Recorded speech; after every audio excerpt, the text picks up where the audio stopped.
Aşka düşman olan bu faşizm, gidecekler onlar da bir gün senin gibi.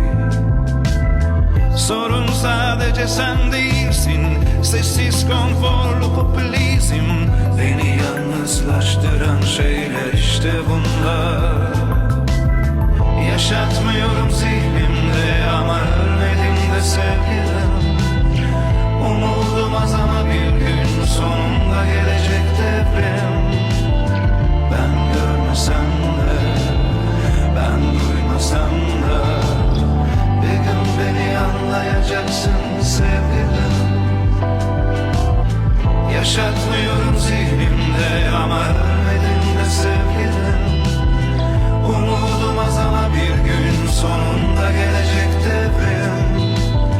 Ben görmesem de, ben duymasam da, bir gün beni anlayacaksın sevgilim.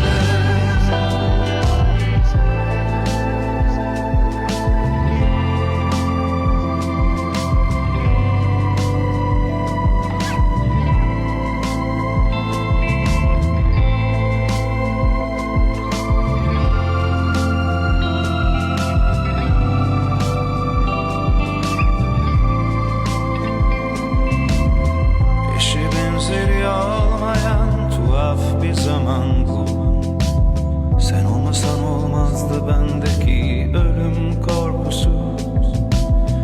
Çöle dönmüş bir rüya bu, deniz kızının kabusu. Bırakıp gittiğin dudaklarında okyanusların tuzu. Konu sadece sen değilsin, aşka düşman olan bu faşizm. Gidecekler onlar da bir gün senin gibi.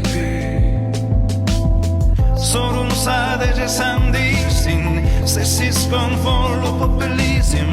Beni yalnızlaştıran şeyler işte bunlar. Yaşatmıyorum zihnimde ama ölmedim de sevgilim. Umudum az ama bir gün sonunda